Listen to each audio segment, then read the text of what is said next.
uyu munsi reka turebere hamwe inkuru idasanzwe abantu benshi batamenye ku buzima bw'icyamamare Bruce Lee.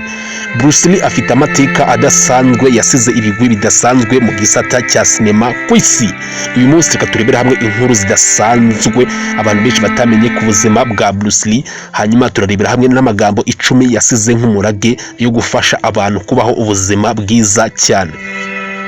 Nabahaye ikaze, nitwa Mr. Sam. Niba utarakora subscribe hano kuri Mukire Entertainment, uyu ni umwanya wo kuba wakora subscribe.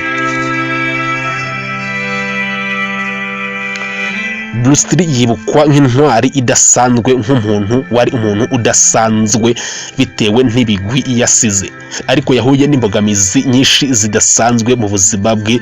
Kugira ngo abe uwo yabaye we, ni ibintu byamusabye imbaraga n'ibyuya bidasanzwe.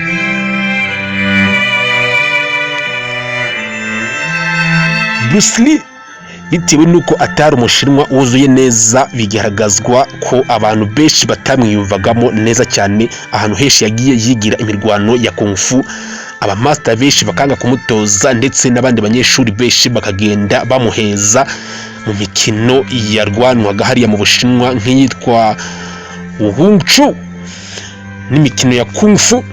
Ni imikino abantu benshi bakinaga bakabasha kuba batera imbere ndetse bakamenyekana mu Bushinwa, ariko bitewe nuko Bruce Lee amateka agaragaza ko yari afite ibisekuru mu Burayi ndetse no mu bindi bihugu bitari Ubushinwa, ari byo bintu byatumaga Abashinwa bamwe batamwiyumvamo neza cyane.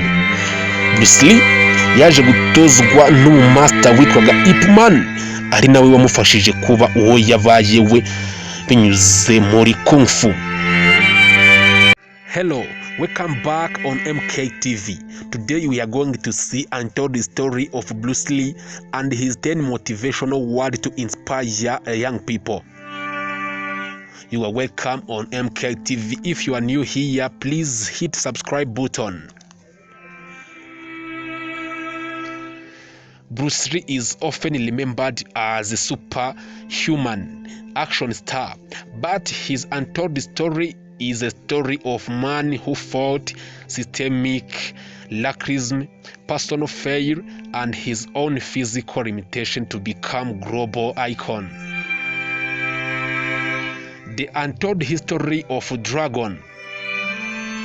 Beyond movies, Bruce Lee's life was defined by several little known as struggle and surprising facts.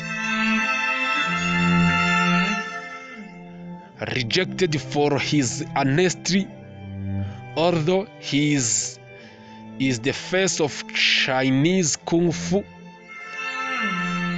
Bruce Lee was initially rejected by some students in Wing Chun community because he was 1/4 European. His mother Grace, who had European heritage, he had trained to previously with Grandmaster Ip Man, because Ada refused to train with non-pure Chinese person.